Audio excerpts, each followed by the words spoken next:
Elgin Walker here, eXp Realty. Want to do something real quick and talk about why would you ever remove an appraisal contingency? Well, the real deal is this, is that if you don't have to, in my opinion, you just should not automatically do so. But let's face it, we're in a competitive real estate market right now. And one of the things that can give you an edge in this incredible real estate market right now is removing your appraisal contingencies. But now, what does that mean? What does that mean when you remove your appraisal contingency? So let's suppose that you buy a home at $500,000. That's the agreed upon sales price. And for whatever reason, once the appraisal comes out at $480,000. We'll just use that as an example. So if you have an appraisal contingency and the appraisal comes in at $480,000 versus the $500 sales price, well, A, the seller can lower the price to the $480,000. B, you can come up with the difference between the $480,000 and the $500, or C, some sort of negotiation can happen in between all of that. And lastly, but not leastly, if we cannot come to a reasonable decision that is comfortable for buyer and seller, you as a buyer may pull out of the transaction and not lose your deposit, and the seller is not obligated to sell it to you. That's the way that goes. Now, if you remove that appraisal contingency, though, let's suppose that same scenario happens and you in escrow at a $500 agreed upon sales price, and your appraisal comes in at $480,000. Then at that particular point, you would be required to bring in that additional $20,000 for $500.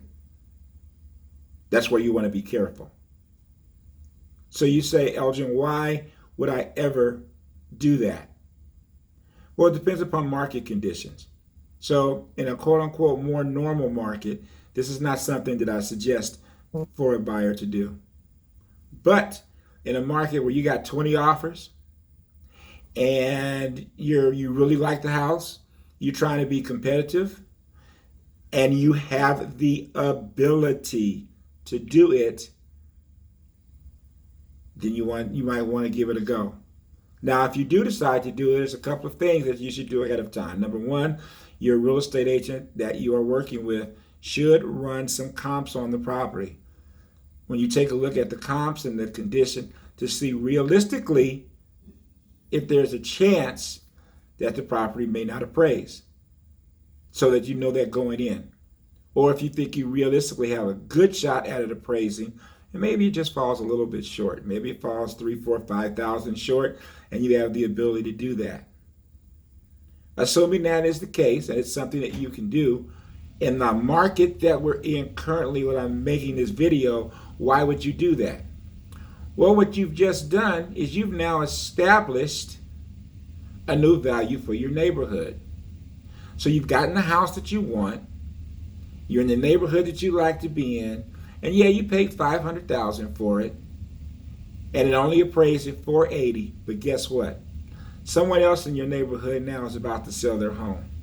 And when they sell their home, odds are they're going to sell it for $510,000, $520,000, $530,000, whatever it'll be, which will still be more than what you paid for yours. What you've done is you've established a new value in your neighborhood in a market like this that we're currently in.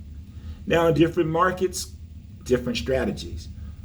But in the market that we're in right now, and you have been missing out on multiple offers and deals, and you're really looking to take advantage of these interest rates, and there's low inventory of houses, the stuff we're in right now, this is why you may consider that. Now, if you do not have the resources at all to where if the appraisal comes in short, you cannot make up the difference, this is a 1,000 quadrillion percent no.